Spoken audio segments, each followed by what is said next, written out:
How to Contact the Forces Beyond. Written by Zachariusfrost. Okay, let me start off by saying that this is probably not something you should do. Cliche, I know, but this is some serious stuff we're about to delve into. I am well aware that this warning will probably do little to sway you. I mean, let's be honest, if anything, it will probably only motivate you further.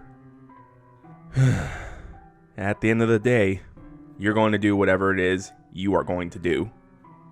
There is not much I can do to stop you. Just know that whatever happens, the risk is on you, not me. You see, I possess the knowledge of being able to contact these entities. Now, what exactly these things are, or what intentions they may have, I can only speculate at, though I do have my theories. I call them the Forces Beyond, simply for lack of a better name. What you may come to know them as may be completely different depending on your experience. Demons, angels, aliens, Cthulhu, who knows? All options are equally viable, I suppose. The following is a sort of ritual in which you can contact these things. Do so at your own discretion. And excursive, extreme caution. The ritual is not like others, as it's actually more akin to a series of mental trials. By accomplishing all these trials, you will be able to connect with yourself on a level you've probably never experienced before. Your desires, ambitions, memories, and past will all become crystal clear to you. By entering this state of mind, you alter the frequency of your brain wavelengths, thus allowing communication and connection to a higher plane. The method induces a sort of trance state to allow the mind to roam free on the astral planes. Think of it as logging yourself into the Wi-Fi of the universe, the cosmic web of consciousness which exists and circulates throughout all sentient life. Earthly senses cloud our connection to the metaphysical, and in order to connect with those in the spiritual dimension, these binds must be temporarily severed. A stable mind and solid resolve are a must for this task, as connection is a two-way street. Those who are weak-minded or blinded by ideological persuasion need not apply. Despite your level of intellect, it's fair to assume that the intelligence and wisdom of these beings vastly outcategorizes our own. These things are old and very powerful. So, as to hopefully prevent you from doing something you regret on a universal scale, allow me to give a few tips before we begin. 1. Never insult nor threaten these beings. I've never personally tried this, but spitting vitriol to an entity capable of transcending time and space seems like a really bad idea to me. If you care nothing for the horrible repercussions that may ensue, then I suppose I cannot stop you from doing what you will. 2. Never ask these beings for an answer to some forbidden knowledge, unless you are truly prepared for the truth. Topics like the meaning of life and presence of God should be left out of the conversation. Anything in which humanity has not discovered concrete evidence for should be labeled as taboo. However, don't take this as to mean that these things do not know the answer. They may in fact prove to know the answer to all your questions, and indeed be willing to provide answers. They may also just outright lie to you, and you'd really have no way of knowing the difference. If you think yourself prepared for the consequences, then ask as you will. 3. Please, for the love of humanity, do not ask these beings to influence any events or alter the outcome of something in our world. Doing so could result in unimaginable horrors for all of us. These things may be able to communicate, but that does not mean they can locate our world in the physical reality. Unless they are given an invitation. Don't be their puppet. And do not invite in that which you have no hope of controlling. And finally, number 4. Do not blame me for anything that may happen to you. Should you choose to perform this ritual, you do so of your own volition and at your own risk. No one is forcing you. In fact, I would like to reiterate that doing this is not exactly a wise decision. Any number of terrible things could occur because of your actions, and I cannot be blamed for that. I believe in the freedom of information and preservation of knowledge, no matter how volatile. That is why I have decided to share this, in the hopes that it will be cataloged, so that it is not forgotten by the world. Those are a few of the best tips I can think of, but it will not guarantee your safety. Just be careful. Whatever you do, if you wish for your mental sanity to remain intact.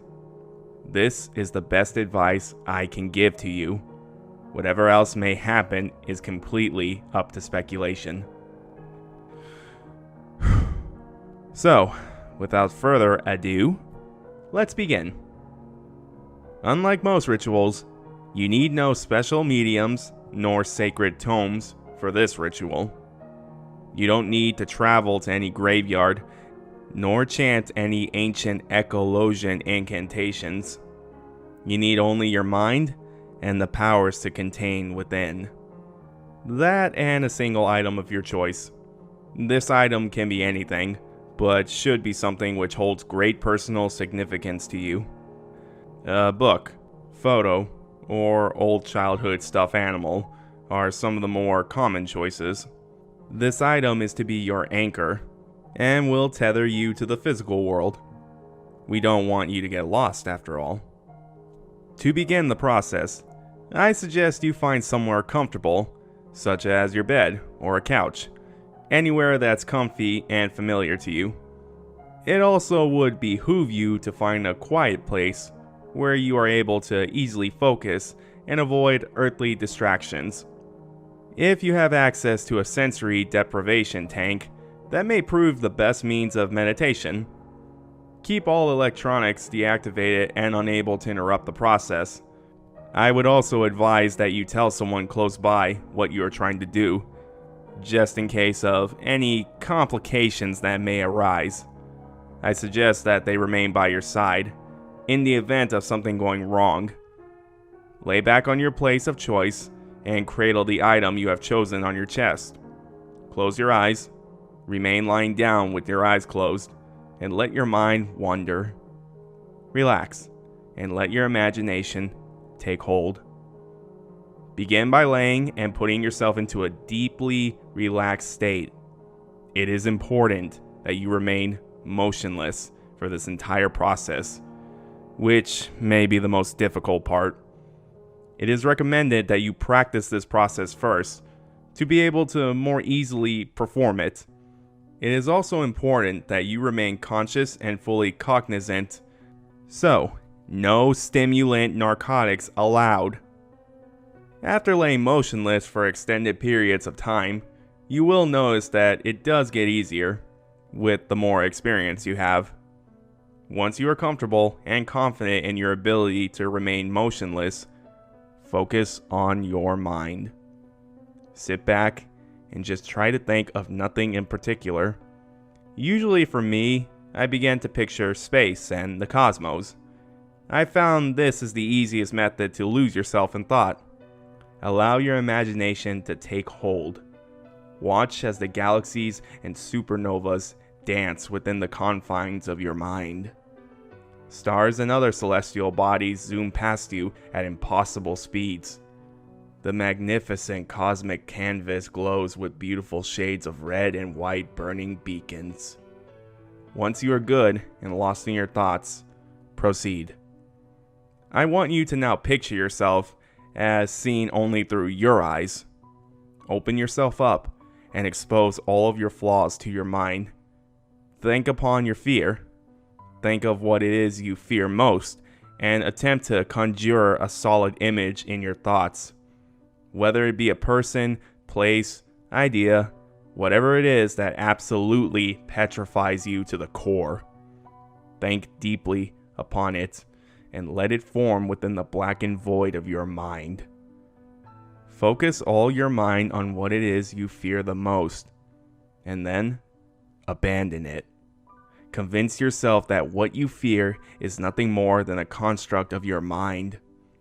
Your fear holds you back, and in order to progress, it is necessary to let your fears go and overcome them. Shed your fears and tell yourself that fear is nothing but a burden which prevents you from attaining what it is that you truly desire. Once you feel confident in your power over fear, you may proceed. Next, you must envision all of your guilt, all your shortcomings, and all your failures. I never said any of these things would be easy. It may in fact prove to be quite painful to willfully remember all your failures, but it is crucial to your success. Focus upon that in which you feel the guiltiest of, the thing that weighs heavy on your mind late at night. Once you have envisioned your guilt, realize that you are human and cannot ever attain perfection, no matter how hard you try. You are bound to make mistakes, but these choices and missteps do not define you. Accept the reality that things happen that are out of your control, and do not allow them to poison your mind. Your guilt is nothing more than your mind dwelling upon that in which it has little control over. Guilt is a crippling burden because as long as you hold on to it, it prevents you from learning and growing. Let all of your guilt go and allow yourself to be free from the constraints you place upon yourself. Forgive yourself for the things you have done and for the things you have not. The third step is admittedly similar to the second, yet distinct. You must now focus on all that you are ashamed of, the things you have done and the person you are. All your flaws and all that you hide away, let them manifest themselves in your mind. Think upon the person you are, the traits which make you unique, which you may not always be proud of. Accept yourself for who you are and realize that the only way to achieve peace of mind is to be comfortable with yourself. Your mistakes and flaws are what has molded you into the person you are. View these things as building blocks for your psyche and personality, for without them, you would not be the same.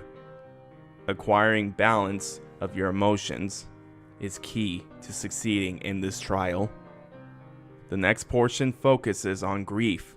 The loss and heartache you suffer in this life clings to you like a parasite. It will randomly reveal itself and toy with your emotions out of nowhere. Grief is most commonly associated with love. When something or someone you love is taken from you, grief fills the void left by that presence. Grief weighs you down and distracts you from being able to move on. Focus on all the despair you carry within and allow it to dissipate. The love you feel within cannot be broken. Even if the things you love disappear, they do not truly die so long as your love remains. What was lost will be reborn in the form of new love. Dwell on your love and allow grief and sorrow to flow away. By this point, you should find yourself within a very deep state of mental reflection. The energy from these memories and emotions can be painful. It is important that you are in a strong state of mind, especially going forward from here. This is where most will choose to abandon the ritual, as the following steps have proven to be the most difficult. While you lie there in your meditative state, focus your mind on the concept of truth. Truth has become a rarity in the world we live in, and in order to find truth, we must reveal lies. Think upon the lies in which you yourself are guilty of, the lies you tell yourself, the lies you tell others. Realize that these lies do nothing but mislead and create illusions, perversions of reality. Lies are counterproductive to growth. For as long as you lie to yourself, you cannot attain peace within, and you cannot grow. You may be able to lie to the world for a time, but you cannot lie to yourself. All lies eventually unravel, and the decisions you make and the lies you tell will sculpt the way the world sees you. Reflect upon your lies and denials and allow yourself to embrace truth. Next, you must focus on the greatest illusion of this world, the illusion of separation. Love and hate, light and dark, good and evil, life and death. All these things may seem to be polar opposites, yet they are parts of a single whole, varying degrees of being within the same margin, and dualities within a singularity. For nothing is an absolute, and all things exist within the spectrum. Realize that indeed nothing is altogether isolated. By virtue of mere existence, all things are connected by the tendrils of fate. Ponder these separations and allow yourself to come to grips with the fact that all things are intertwined. Nothing is individual. The things you yourself do affect those in ways you may never know, and without you, the world would be a very different place. Realize your place within the world and gain insight into how different the world would truly be with your absence. Allow your consciousness to reach out. The last step within this ritual is undoubtedly the most difficult. But should you be able to overcome it, you will be able to access thoughts within a higher realm of existence, able to control your thoughts and emotions, and able to see the effects of your actions firsthand. Focus upon that in which you hold dear, the things you care most about within the materialistic world. Envision these things within your mind and allow yourself to be consumed by their essence. To surpass this trial, you must let go of all that you've grown to love. Recognize that no matter how much you love something, it will eventually cease to be. For all things are mortal, and none of us can supersede the passage of time. We are all doomed to a finite existence, at least in the physical sense. You must realize that no matter how much love you have, you cannot save those around you, nor yourself. This is the ultimate level of awareness, realizing just how small and vulnerable you truly are. Meditate upon the things you love and let them go. Do not allow yourself to be fooled that by letting go of something means it will disappear. By letting go of something, you set it free, and in turn your mind will be liberated from the obsession of the things you love. Assuming you can correctly execute and complete all of these trials, you will reach your destination. Congratulations! This world is not a physical one, yet one you can only reach within the deepest recesses of your mind. Ego, death, and ascendancy. It is a place constructed by the innumerable consciousness of uncounted other beings.